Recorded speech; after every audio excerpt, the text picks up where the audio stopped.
অঞ্জনা নদী তীরে চন্দনী গায়ে, পোড়ো মন্দিরখানা গঞ্জের বায়ে, জীর্ণ ফাটল ধরা এক কোণে তারি, অন্ধ নিয়েছে বাসা কুঞ্জবিহারী। ছোটবেলায় ঠাকুরমার মুখে কতবার এই অঞ্জনা নদীর কথা শুনেছি কৃষ্ণনগরের কথা, সেখানকার রাজা কৃষ্ণচন্দ্রের কথা, তারই তৈরি চকবাড়ি, কাছারি বাড়ি, হাতিশালা, আস্তাবল, দুর্গা দালান, আরও কত কী। ঠাকুরমা যখন গল্প বলতো তখন আমাদের নিঃশ্বাসের আওয়াজও বেরোতো না, চুপ করে শুয়ে বসে শুনতাম সে গপ্প। আজ এত বছর পরে ঠাকুরমায়ের সেই গল্পের সাম্রাজ্য ধীরে ধীরে ফুটে উঠছে আমার চোখের সামনে। কি বিরাট বড় রাজবাড়ি, তাতে আজ রাজা নেই, রানীও নেই, পাইক পেয়াদাদের জায়গাগুলোও পড়ে আছে শূন্য। প্রহরীদারেরা আজ আমাকে একবারও জিজ্ঞাসা করলো না আমি কেন এসেছি, রাজার সাথে আমার কি দরকার, কোথায় তারা। আজ তাদের আসনও পড়ে আছে শূন্য। এত বড় মাঠে আজ একটা ঘোড়ার পিঠে চড়া সৈন্যেরও দেখা মিলল না। তবু আমার কল্পনার রাজ্যে আজ আমার সেই হারিয়ে যাওয়া ঠাকুরমা যেন আমাকে গল্প করেই শোনাচ্ছেন রাজা কৃষ্ণচন্দ্রের কথা।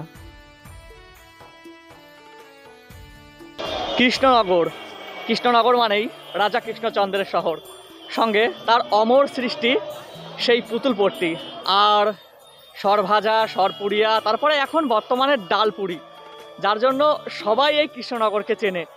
আজকে আমি প্রথম থেকেই শুরু করব। প্রথমে যাব আমি কৃষ্ণনগর রাজবাড়িতে, আর সেই জন্যই আজকে এখানে আসা আমার।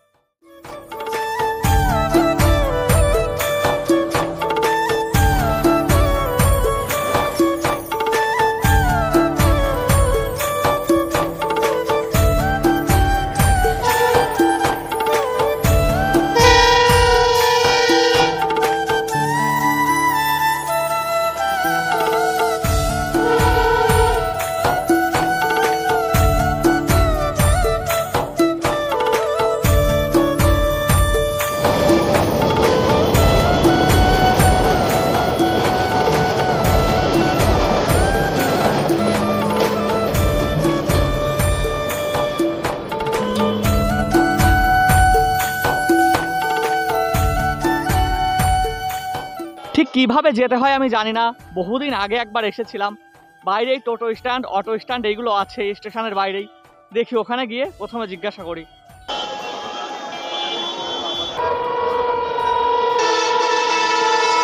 একবার একটা সিনেমার শুটিং হয়েছিল এই কৃষ্ণনগরে, তখন কৃষ্ণনগর সিটি ছিল, এখন তার সঙ্গে জংশনটা যোগ হয়েছে।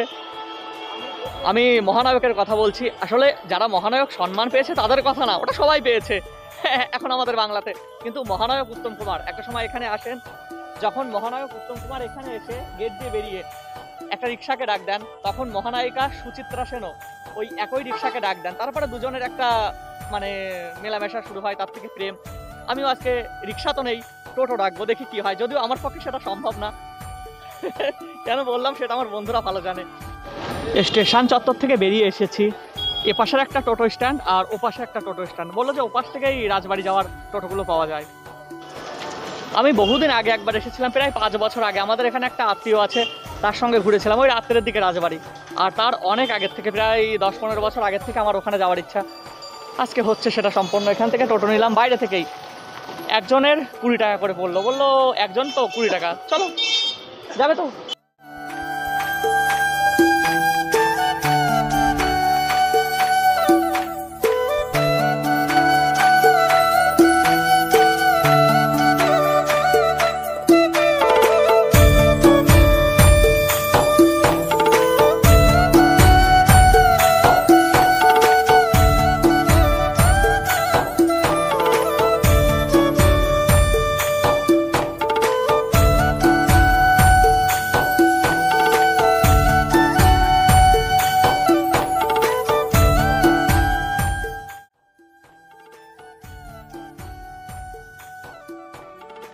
স্টেশন থেকে টোটোতে চড়ে 5 মিনিটেরও কম সময়ের মাথায় আমার চোখের সামনে যে রংচংহীন এক জীর্ণ ভগ্নপ্রায় দালান দেখা দিল। এটিই নাকি এক সময়ে রাজবাড়ির একটি গেট ছিল। গেটের পাশ দিয়ে চলে গেলাম একটি ছোট্ট মাঠে। তার সামনে আর একটি গেট, যেটি মোটামুটি ভালোই বড় এবং রংচঙও বেশ সুন্দর, যা দেখেই গায়ের মধ্যে হালকা শিহরণ জেগে ওঠে।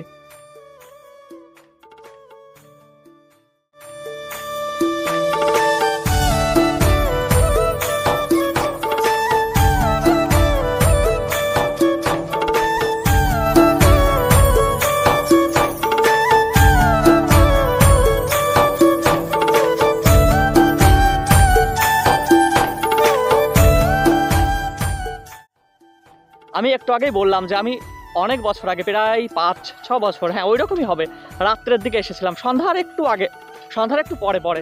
তখন এসে না এইটা ভাঙাচোরা দেখাচ্ছিল, এইটা, তারপরে ওই পাশের ওই গেটটা। এখন না একটু বোধহয় সেরেছে, একটু ওই সামনের দিক থেকে যখন আমরা আসছিলাম তখন দেখছিলাম যে, আমি তো ভিডিও করতে করতেই আসছিলাম, তখন দেখছিলাম যে হ্যাঁ একটু ওই রিপেয়ারিং করেছে, সামনে সিমেন্ট চুন বালি এইসব লাগিয়েছে।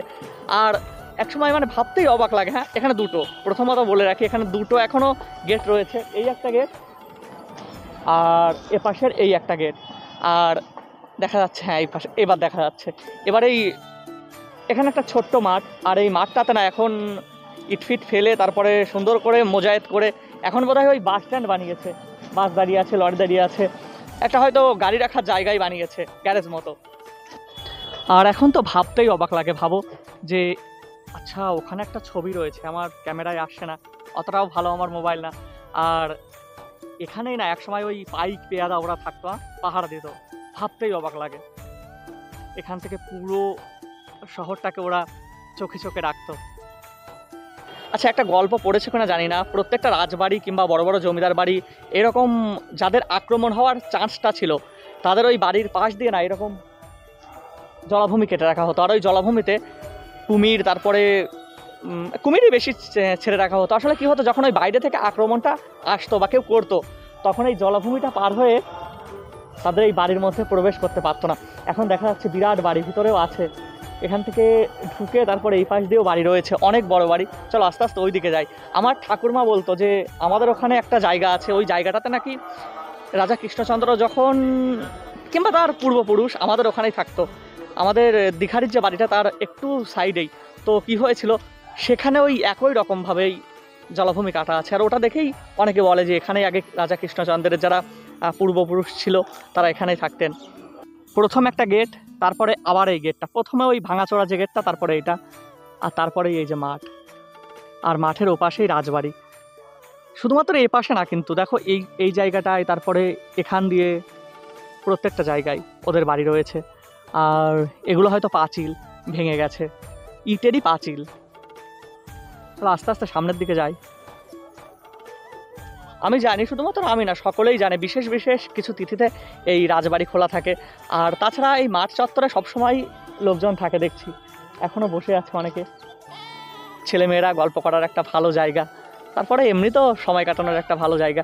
আর এক সময় হয়তো ওই পাশ দিয়েও না পাঁচিল ছিল, কী ছিল আমি জানি না, কেননা ওই পাশ দিয়েও মনে হচ্ছে যে জলাভূমিটা আছে। আমি রাত্রের দিকে ঘুরেছিলাম, তখন এতটা খেয়াল করিনি। তখন পুরো গেটের সামনেই একটা বহু পুরনো গাছ, এটা বোধহয় ওই বকুল ফুলের গাছ, মাঝখানে দেখো ক্ষয়ে গেছে, শুধু চারপাশের ওই খোলসগুলো আছে, তাতেই বেঁচে আছে গাছটা।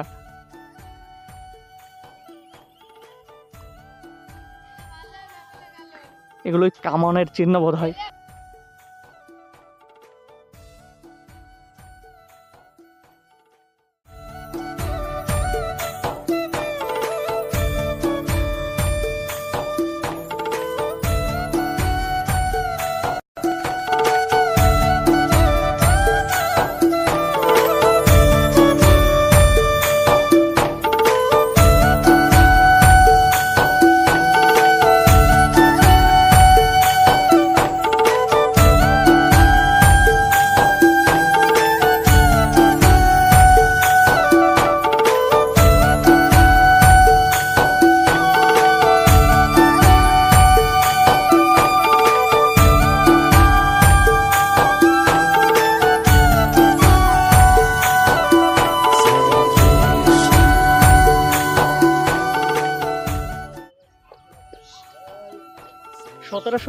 সালে মাত্র 18 বছর বয়সে, যখন রাজা কৃষ্ণচন্দ্রের মাত্র 18 বছর বয়স, তখনই এই রাজবাড়ির সিংহাসনে তিনি বসেন। আর তারপরে আস্তে আস্তে রাজকোষ ফুলে ফেঁপে ওঠে। তখনই না নদিয়ার যে, মানে কি বলবো, নদিয়ার সেই সময়টাকে স্বর্ণযুগ বলা হয়। তারপরে আস্তে আস্তে পলাশির যুদ্ধ, আর পলাশির যুদ্ধের সময় যখন সিরাজদৌল্লাকে সরানো হচ্ছিল, জগৎ শেঠ যে পরিকল্পনাটা করে, তার মধ্যেও এই বাড়ির একটা গুরুত্বপূর্ণ ভূমিকা আছে। শোনা যায় যে রাজা কৃষ্ণচন্দ্রের বাড়ি থেকে তখন চিঠি আদান প্রদান হতো ইংরেজদের কাছে, আর সেই চিঠির মাধ্যমে তারা পরামর্শ দিতেন কীভাবে তাকে সরানো যাবে। তারপরেই আস্তে আস্তে সিরাজদৌল্লার হার হয়। আর রাজা কৃষ্ণচন্দ্রর কি হয়, যখন হেরে যায় সিরাজদৌল্লা, তখন রাজা কৃষ্ণচন্দ্রকে ইংরেজরা মহারাজা সম্মানে ভূষিত করে। তারপরে না কি হয়, রাজা কৃষ্ণচন্দ্র আস্তে আস্তে আস্তে আস্তে মীর কাসেমের সঙ্গে দ্বন্দ্বে জড়িয়ে পড়ে, মানে দুর্ভাগ্যবশত। আর সেই দ্বন্দ্বে জড়ানোর পরে তারও মীর কাসেমও তার তখন মৃত্যুদণ্ড দেন। এই হচ্ছে সেই রাজবাড়ি, মানে কত ইতিহাস এখানে আছে আমি তাই ভাবছি। রাজবাড়ির পাঁচিল খুব বড়, মূল ফটক বাদেও আর একটি ছোট গেট রয়েছে, যেখানে এখন একটি নার্সারি তৈরি হয়েছে। সেখান থেকেও রাজবাড়ির কিছুটা অংশ দেখা যায়।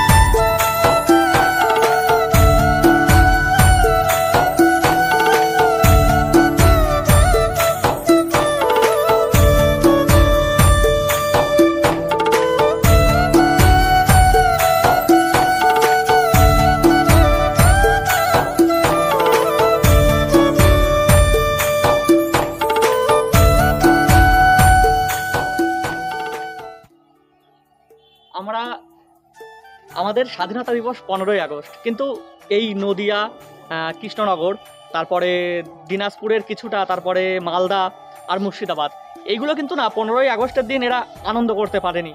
তখন আমাদের বনগাঁ আর এখানকার কিছু অংশ চলে যায় পাকিস্তানের মধ্যে। ভারত আর পাকিস্তান যখন ভাগ হয়ে যায়, তখন এরা পাকিস্তানের মধ্যে পড়ে। তারপরে এখান থেকে, মানে এই বাড়ি থেকেই চিঠি যায় লর্ড মাউন্টব্যাটেনের কাছে, যে তখন ছিল জ্যোতির্ময়ী দেবী বোধহয় এখানকার রানী, মানে রানী তো না, তখন এখানে উনি দায়িত্বে ছিলেন। উনি চিঠি পাঠান এবং 14ই আগস্ট বেতারে সকলকে জানানো হয় যে এইগুলো চলে যাচ্ছে পাকিস্তানের মধ্যে। তখন এরা মানে শোকে ভেঙে পড়ে যে এরা পাকিস্তানের মধ্যে চলে যাচ্ছে, এতদিন ভারতের মধ্যে ছিল। এখানে নাকি একদিনের জন্য তখন শোনা যায়, এটা আমি জানি না, শিওর না, পাকিস্তানের পতাকাও ওড়ানো হয় এই কৃষ্ণনগরের এই সাইডটাই। আমাদের বনগাঁতেও তখন বাংলাদেশের মধ্যে চলে গেছে, বাংলাদেশ না, তখন পাকিস্তান। তারপরেই 17ই আগস্ট, এটা চিঠিটা দেওয়ার পরে 17ই আগস্ট আবার নতুন করে ঘোষণা হলো যে না, এইগুলো যা আছে দিনাজপুর, মালদা, তারপরে মুর্শিদাবাদ এবং এই কিছু জেলা, এগুলো না এই ভারতের মধ্যেই থাকছে। তারপরে আবার সকলে মিলে আনন্দ করে, আর আজও সেই ভারতের মধ্যেই এরা রয়ে গেছে।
দেখো, আমি শুধুমাত্র এখানে ঘুরতে এসেছিলাম কৃষ্ণনগরে, আর এই রাজবাড়িটা দেখতে। বহুদিনের একটা আশা ছিল আমার যে আমি রাজবাড়িতে ঘুরবো, যদিও ভিতরে ঢুকতে পারিনি, ঢোকাটা অ্যালাউ নেই। বাইরে দিয়ে মাঠ দিয়ে ঘুরে গেলাম, তারপরে একটু দেখে গেলাম। আর এগুলো সব কিছু হয়েছে, আমি একা একা থাকলে এগুলো কখনোই আসতাম না। সব কিছুই সম্ভব হয়েছে একমাত্র ইউটিউব আর আমার দর্শক যারা আছে। আমার মনের ইচ্ছা ছিল কিন্তু সেই 7-8 বছর ধরে তো ইচ্ছাটা রয়েই গেছে, আসতে আর কখনো পারিনি, সেইভাবে সময়ও হয়নি। তারপরে সঙ্গীও কখনো জোটেনি যে নিয়ে আসবে কেউ বা কারোর সঙ্গে আমি এখানে আসবো। ইউটিউবই নিয়ে আসলো, আর তোমরাই আমার সঙ্গী, তোমাদের সঙ্গেই আমি আসলাম এখানে। আমার চোখে তোমরা রাজবাড়িটা দেখলে, যদিও রাজবাড়ি না, রাজবাড়ির গেট, তারপরে মাঠ, বাইরে থেকে পাঁচিল, এইগুলোই। তোমরা তো জানোই যে আমি একা একা এসেছিলাম এই জায়গায়, ভালো করে ক্যামেরাটা করতে পারতাম না। তারপরে এই জেঠুটা, উনি আমাকে হেল্প করলো, টোটোওয়ালা যিনি ছিলেন জেঠু, উনি ক্যামেরাটা ধরে দিল, তাই আমি ভালো করে ভিডিওটা করে তোমাদেরকে দেখাতে পারলাম, আরও ভালো করে জানাতে পারলাম। আর যদি কখনো সময় হয় অবশ্যই আমি ভিতরে ঢোকার চেষ্টা করব। যখন এখানকার অনুষ্ঠান হয়, কয়েকদিন পরেই নাকি বারোদোলের মেলা, তখন নাকি বাইরের এই গেটটা, এপাশের এই গেটটা খোলা থাকে, এই গেটটা খোলা থাকে। আর এখানে এখন ভিতরে নার্সারি হয়েছে, ওই গাছপালা বিক্রি হয়, ফুল, তারপরে গাছপালা এগুলো বিক্রি হয়। তো তখন একবার চেষ্টা করব ভিতরে ঢোকবার। অনেকে না এখানে এসে ওই গোপাল ভাঁড়ের সন্ধান করে, তবে কিছু কিছু জায়গায় এই গোপাল ভাঁড়কে নিয়ে না মতবিরোধ আছে। কেউ বলছে আছে, কেউ বলছে নেই। আর আমি দেখেছি যত কয়েকটা ভ্লগে ঘুরেছে, এক জায়গাতেও পাইনি, আর না পাওয়ারই কথা। কেননা গোপাল ভাঁড়কে আমরা টিভিতে যখন দেখি বা কোনো একটা গল্পের মাধ্যমে যখন শুনি, তখন বলে যে এতগুলো স্বর্ণ মুদ্রা দিল, এই জায়গার জমি লিখে দিল রাজা। তো সেরকম কিন্তু কোনো দলিলে গোপাল ভাঁড়ের নাম নেই। আর গোপাল ভাঁড়ের নাম অনেকে বলে যে তারা নাপিত ছিল কর্মসূত্রে বা ওই কি বলে টাইটেলে, তো তাদের পদবি ছিল নাই। তারপরে গোপালকে যখন এখানে নিয়োগ করা হয়, তখন ওই ভান্ডারিতে নিয়োগ করা হয়। তো ভান্ডারি থেকেই নাকি এই ভাতটা এসেছে, যদিও এর কোনো সত্যতা মিথ্যতা আমি যাচাই করিনি, আর যাচাই করতেও চাই না। কিছু তো হবে, ছিল, বা বেশি দিনের তো পুরনো না, হতেও পারে নাও হতে পারে, ওসব নিয়ে আমি ঘাটাঘাটি করতে চাই না। আমার দেখার ইচ্ছা ছিল, এই জায়গাটাকে দেখলাম, ভালো লাগলো, বেরিয়ে যাব। ও, আমি তোমাদের সঙ্গে একটা কথা শেয়ার করতে চাই। আমি বেশিরভাগই ডেইলি ভ্লগ বানাই, আর মাঝে মাঝে আমার পছন্দের জায়গা ঘোরা, পছন্দের খাবার খাওয়া, আর আমার জীবনের কিছু স্মৃতি তোমাদের সঙ্গে শেয়ার করি। যারা এই রাজবাড়ির ভ্লগ দেখে ভাবছো যে আমি এই টাইপেরই ভিডিও বানাই, তা কিন্তু নয়। তাই যারা ডেইলি ভ্লগ ভালোবাসো, তারাই আমার চ্যানেলটিকে সাবস্ক্রাইব করো। বাকিদের ইচ্ছা হয়তো আমি তেমন একটা পূরণ করতে পারবো না। আর ভিডিওটি ভালো লাগলে লাইক, কমেন্ট, শেয়ার এগুলো তো করতেই হবে।